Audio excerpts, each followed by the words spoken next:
Crystal Palace again, and you'll see them again in the Carabao Cup soon also. You're the only two teams that are unbeaten in the Premier League this season.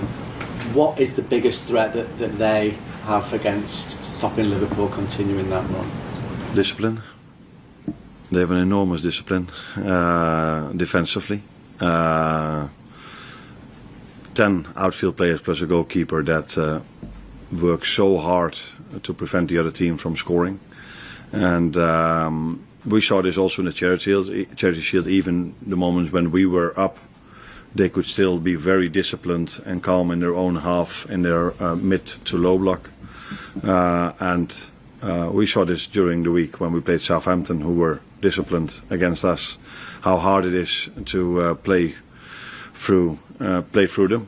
So and apart from that, but that's for every team in the Premier League. They have some individual quality, some individual players who are a big threat offensively. Mateta is one of them. Sar, who wasn't available last week but might be available this week again, was really good against us in the Charity Shield. Two midfielders that know how to play.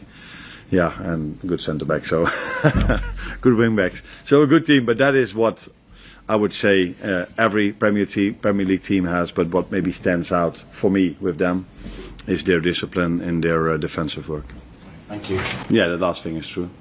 And the first thing, he's not in a good place, of course, because he tore his ACL, which means that he will be out for around a year. So being so young, coming to a new country, playing so well in your first game, it's very hard to take the positive side. No, there's never a positive side, but yeah, you always try to look at a positive side, and that is that he's still so young, so that he has so many years still to go after he recovers from a terrible injury like that.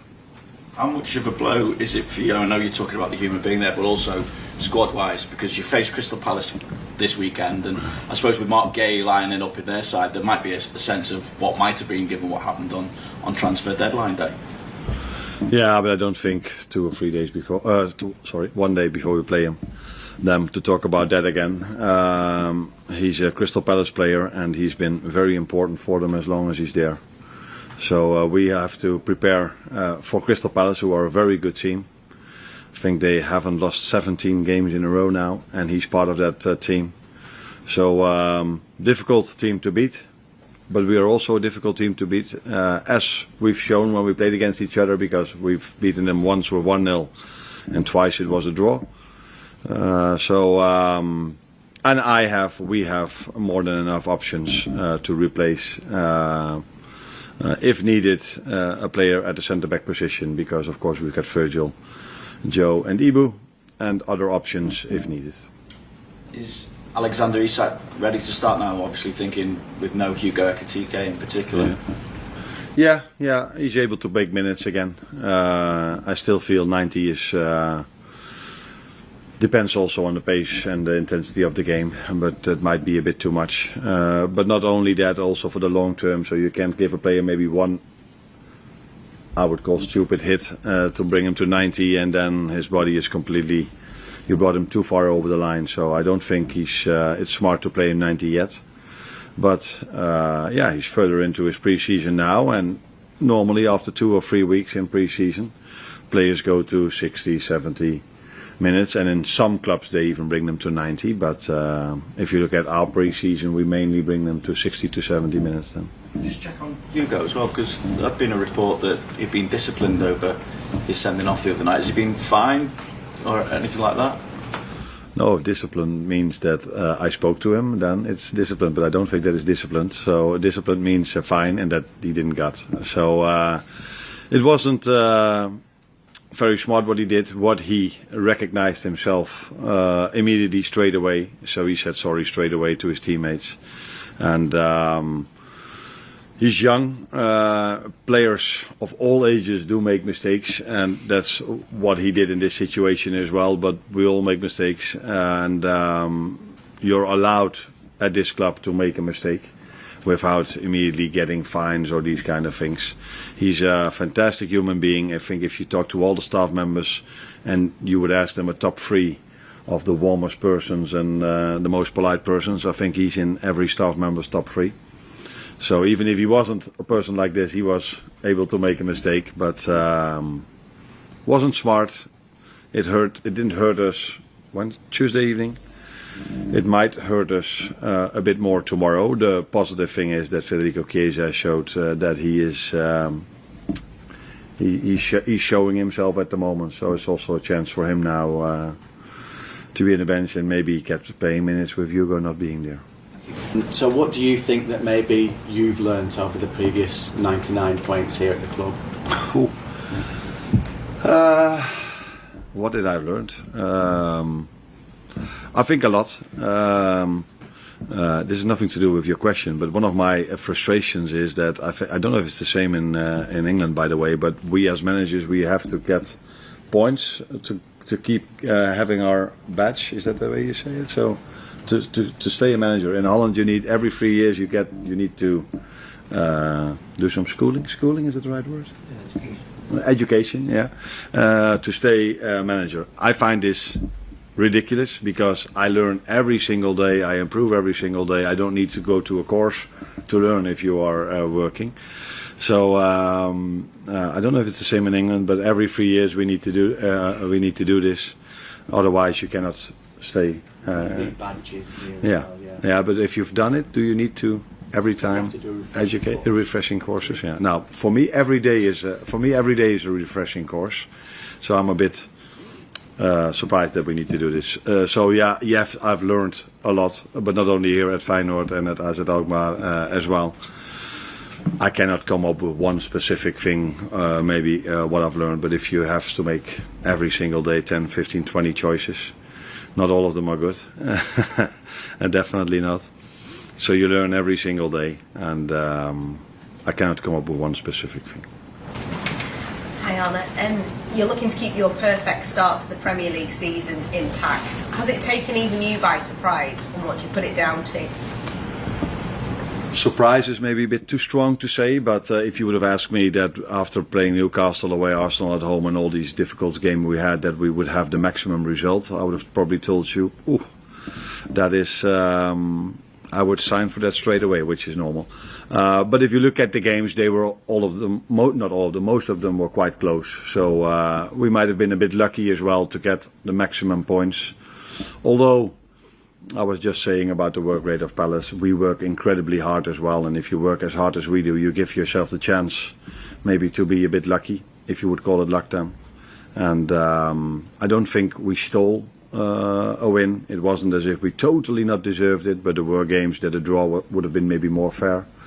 So yeah, looking at the schedule we had, I'm more than pleased that we have the maximum points. Rio Ngaboma with his first contract as well, he's still so young at 17. Do you have to work about keeping expectations down, or are you just happy to let him go for it? Now the good thing is, if you are a youngster playing at Liverpool, there are players where you are playing with who are still better than you are. And that I think helps to stay grounded and to know there are still steps to make. If you are playing at maybe a club of a lower level and you are that good as Rio, you maybe belong straight away to the best players of the team, and that can lead to maybe a situation where he's not as grounded as he should be. But here that's not a problem at all. First of all, because who he is, he's a player that constantly wants to improve. But if you train and play with other wingers like Cody Gakpo and Mo Salah and Federico Chiesa and all the others, then I think he feels that there's still a step to make. First of all, to get to their level, and if he is at their level, then it's about being as consistent as these players are. And that is the most difficult thing. Become really good is something a lot of players maybe can do, but become consistently really good is what why the top players stand out.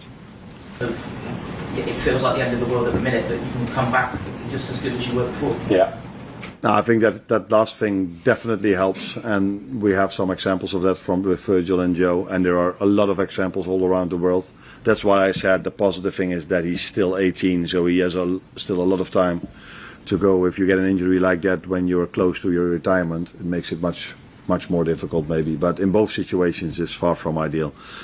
I think the main and most important thing is the surgeons who's going to do the surgery. Then second of all, the ones that do the recovery, the rehab with him. But then it's always nice if you can do this in a surrounding with players that have lived through this as well. They can give you the right energy maybe in certain moments. And I think our players already showed in the last 2 days a lot of compassion, towards him. And they will not stop doing that in the upcoming year. I think you mentioned at the start about Federico Chiesa possibly coming into the Champions League squad. Is that something you have looked into and started that process perhaps? Yeah, we've looked into this. I don't know. I cannot tell you exactly where that process is at the moment. Do you know? Not sure. You're not sure as well. So that is not something I do myself. That are other people doing this. But if I'm informed correctly, if a player has a longer than 2-month injury, you are able to replace him. That's what they've told me, and now we have to see if it's true or not. But other people are looking into that. Hi, Arne. You've spoken before about Crystal Palace and how hard they work to stop other teams scoring goals. I think they've only conceded 3 in their 8 games in all competitions this season. How much confidence do you take from your scoring record in the Premier League? I think it's 39 consecutive games, and not only that, 11 different scorers already this season, so you've got attacking weapons all over the pitch. Yeah, we do, but even we find it very hard to score goals against them. In the 3 games we've played them twice, we only scored 1 goal, and in one time that was enough for the win. And once we scored 2, but they scored 2 as well. So it's a difficult team to score goals against. The good thing for us is, if you tell me now that they've probably kept a few clean sheets then as well, if they only conceded 3, that we were till now able to score against them, but. They've improved, especially compared to the first time we played them. That was the beginning of last season. We have, that's true, players that can score goals. We have the quality as a team to create chances for our front 3 players or front 4 players. It's because of the way they play, the way they line up with a 5-2-3 or whatever you want to call it, 5-4-1. It's not easy to create, and that's why when we create, it would be smart then to score as soon as we can.